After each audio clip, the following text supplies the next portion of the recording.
Hello, everyone.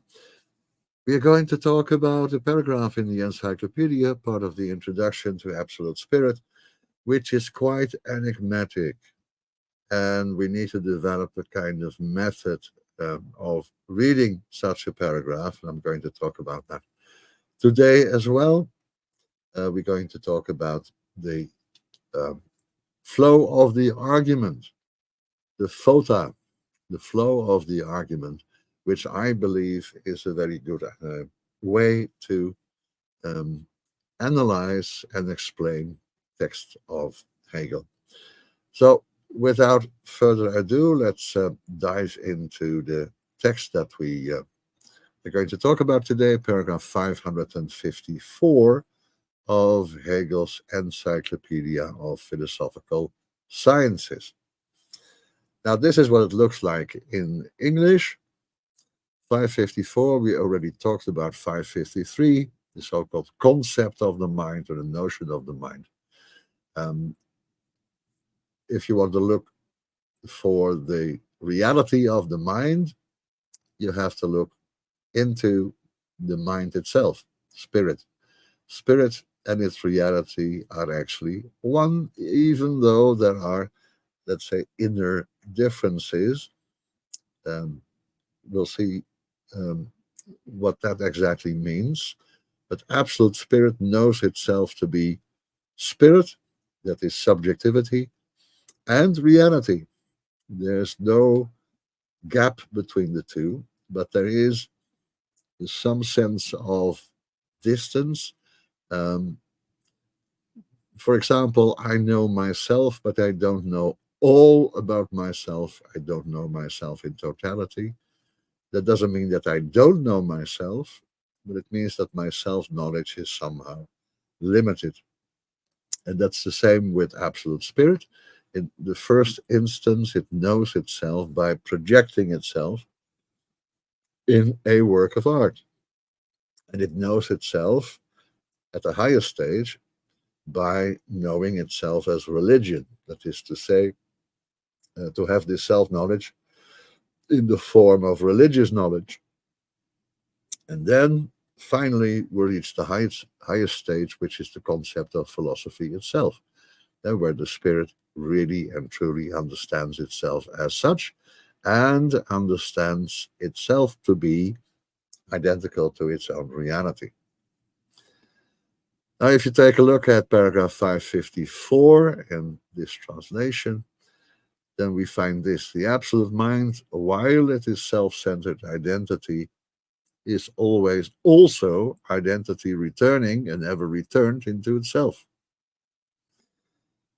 If it is the one and universal substance, it is so as a spirit, discerning itself into a self and a consciousness for which it is as substance. Religion, as this supreme sphere may be in general designated, if it has on one hand to be studied as issuing from the subject and having its home in the subject, must no less be regarded as objectively issuing from the absolute spirit, which as spirit is in its community.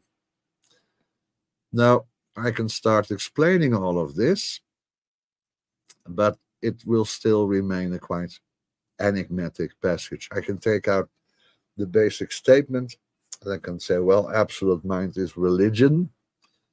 Why is it religion? What does it mean that it's also religion? And that even though the absolute spirit is at the same time substance and subjectivity, so it divides itself into a self and a consciousness, and to that consciousness it appears as substance. That is the essence of religion. So, what do we have here?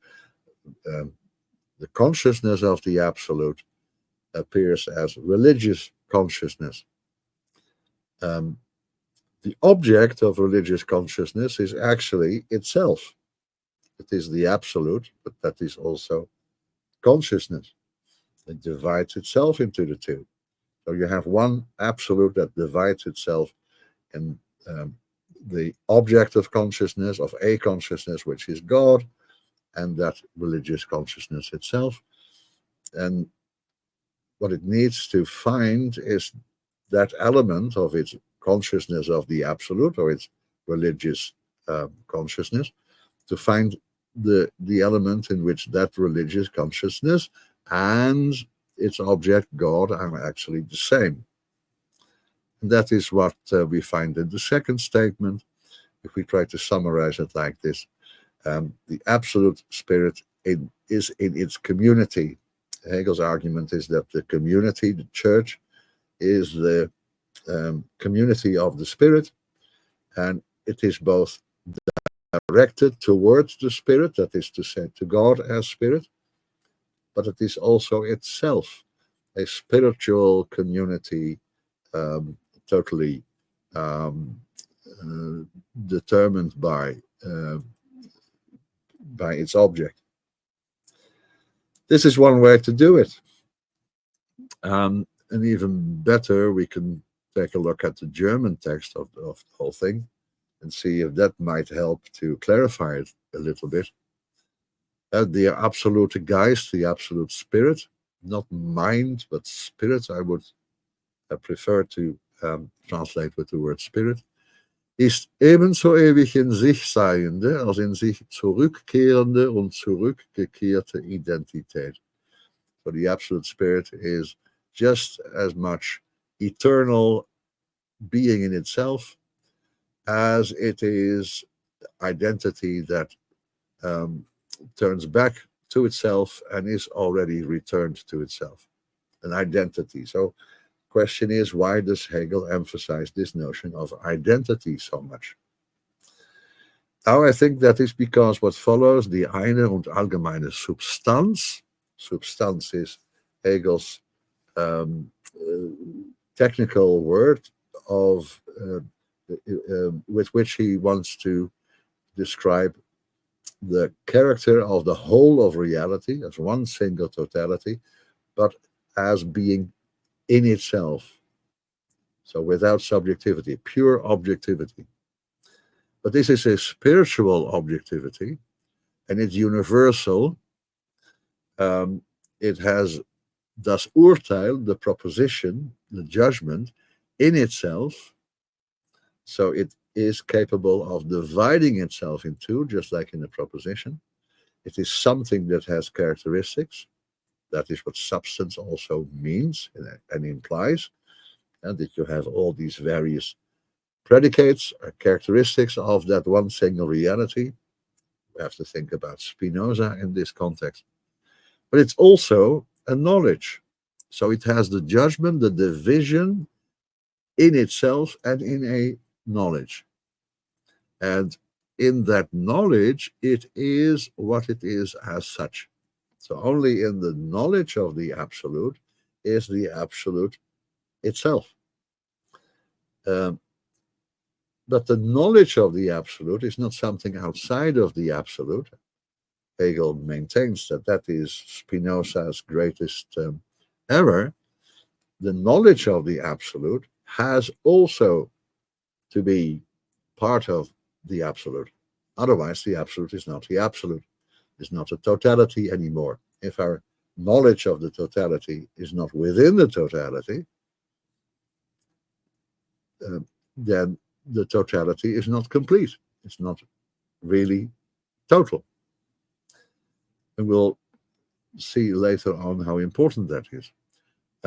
So, religion, die Religion, wie diese höchste Sphäre in Allgemeinen bezeichnet werden kann. So, religion is the general term for this highest sphere where substance, where the absolute comes to know itself, ist ebenso sehr als vom Subjekte ausgehend, so must be considered as coming from the subject, my religious consciousness, our human religious consciousness, und in demselben sich befinden, das Objektiv von dem absoluten Geiste ausgehend zu betrachten. So you have to look at religious consciousness as something that comes from human beings and has an object beyond itself, but the object is actually the totality or the absolute, implying that this religious consciousness itself is part of it. And then this quaint little sentence at the end, der als Geist in seiner Gemeinde ist. So absolute spirit is spirit within the congregation. That's another word for church. It is in the church community that the spirit is actually known as spirit, but it's also exercised, it's also real in and as the congregation itself. Now, this is one way of explaining it. I've tried to explain the English text. I tried to explain the German text.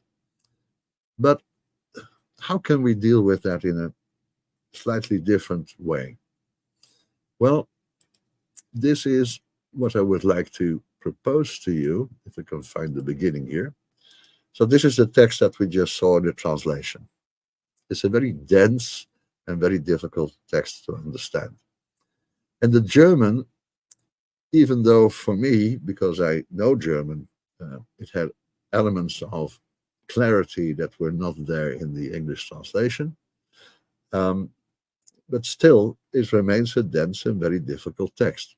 Now take a look at this. This is the FOTA, the flow of the argument. What I have done is separate subject words and the main predicates. So you get the sentence, the absolute mind is always also identity, returning and ever returned into itself. And then the second sentence, religion must no less be regarded as objectively issuing from the absolute spirit. If you put that together, you get these two sentences summarizing paragraph 554. The absolute mind is always also identity returning and ever returned into itself, and religion must no less be regarded as objectively issuing from the absolute spirit. If we jump to the result, we find therefore this. Hegel wants to impress upon us that the absolute mind is identity that is reflected in itself. It is returning, has ever returned, is always already returned into itself. What does the word identity mean here? It means that the absolute mind is identity. That is, it is absolutely transparent and connected to itself without being connected to anything other than itself. Therefore, it's called the absolute.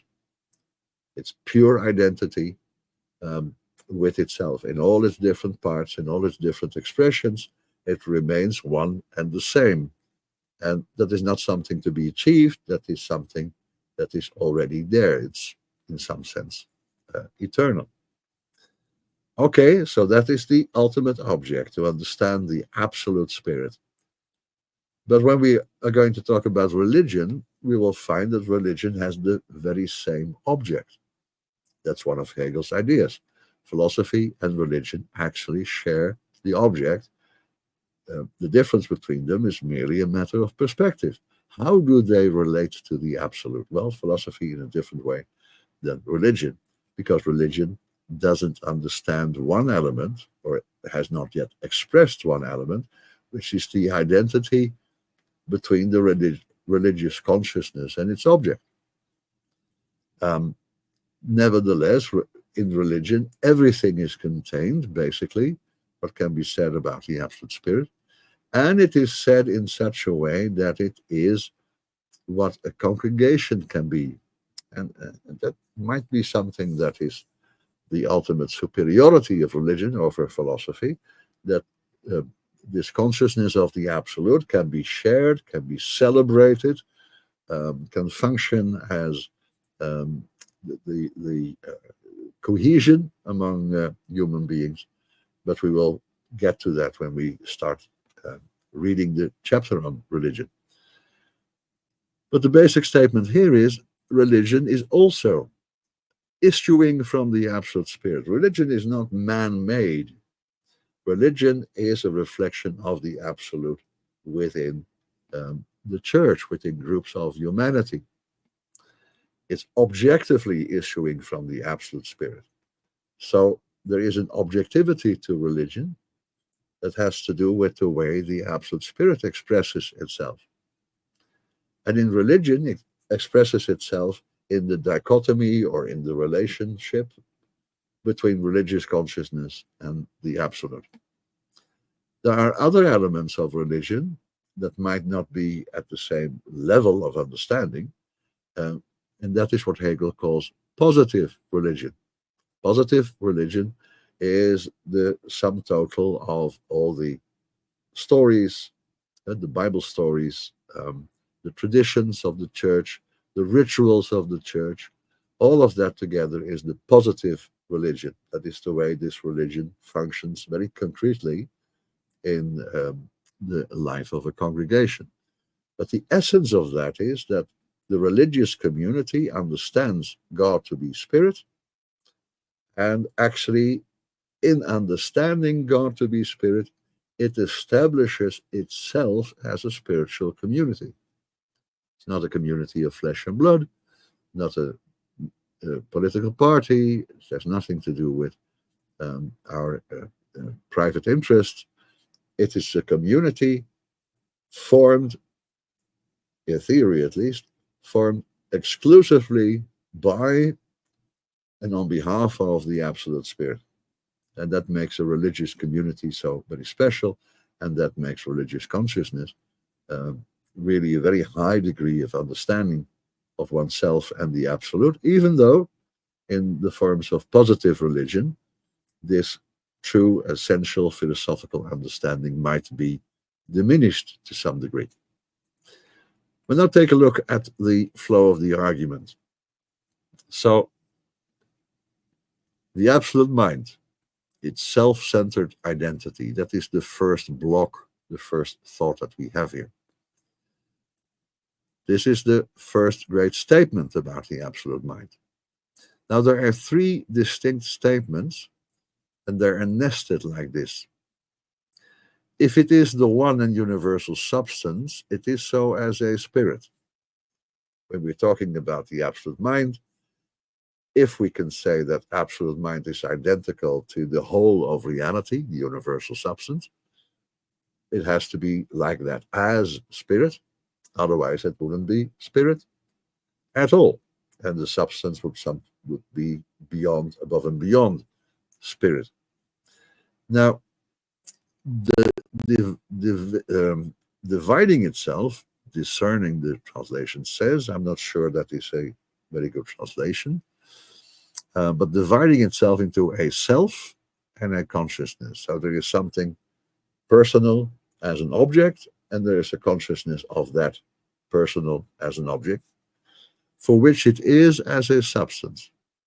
So this spirit that we're talking about is substance to this consciousness. Well, what is this spirit? It's a self. It's a person. It's the personified version of the substance, which we express by using the word God. That is the first statement. You can see neatly how Hegel was thinking about it. Religion, then, is the second element. Religion is the general designation of this supreme sphere. And then there are two things to understand here. On the one hand, to be studied as issuing from the subject. So religion comes from a religious consciousness and having its home in the subject. Religion only resides within the religious consciousness. Nevertheless, so this is what is self-evident. The sphere of the Absolute Spirit is religion. Religion comes from the subject. It has its home in the subject. It's our religious consciousness that is at stake here. Must no less be regarded as objectively issuing from the Absolute Spirit. It comes from the Absolute Spirit itself, no less than that it comes from my subjectivity, which as spirit is in its community. This little sentence at the end might also be considered to be, I mean, not formally is just a secondary thought, but it's quite normal to see this as actually the most interesting statement in the whole paragraph. Not formally, but materially. The Spirit, the absolute Spirit, is in its community, and that community is the religious community, that is the church. By looking at the text of Hegel in this form, by making the structure visible simply on the basis of the grammar of the text, um, just to divide it in main phrases and subordinate phrases, we get a clearer look in how he is thinking. So he's developing his whole argument by explaining some of the characteristics of the concepts he introduced, like the absolute mind, and then says why it is self-centered identity. And then he can move on, understanding the idea of this identity. That is the basic step that he takes. If the totality of reality, substance, if substance is the whole of reality, really the whole, then it must contain the subjectivity that thinks it. Well, if that is the case, how about religion? There we find an explicit notion and concept of the absolute as spirit, i.e., God, and we find the religious consciousness that is directed towards God. That is a consciousness of the absolute. Well, that consciousness cannot be separate from the absolute, otherwise the absolute would no longer be thought as absolute. And we want to maintain the characteristic of the absolute, that it does not exclude anything, but that it contains everything. So that must include also the consciousness of the absolute. However, where is that expressed? That's a main Hegelian question. Where is it expressed as such? Well, we can reason that the absolute cannot exclude the consciousness of the absolute, but where is that expressed? Well, to a certain degree in religion, because we know that in religion, in Christian religion, God is considered to be spirit, and human beings are considered to be essentially embodied spirits. So there is a connection between the divine spirit and the human spirit, between religious consciousness, subject, and the divine object. That divine object is subject. And my particular personal subjectivity is the object of that divine spirit. There is a reciprocity between the two. Where is that expressed? Well, exactly in church, in the church rituals, in theology, and the biblical stories. It's somehow the underlying assumption of positive religion. And that is what he expressed in the final statements that we have. So, in sum, religion is the expression of the absolute spirit in the form of the relationship between subjective religious consciousness and objective spiritual entity, God. Underlying that distinction and this relationship is the one absolute spirit knowing itself. And where does God know himself? Where does the absolute come to self-awareness? It's within the spiritual community, i.e., the church. Thanks for listening, and see you next time.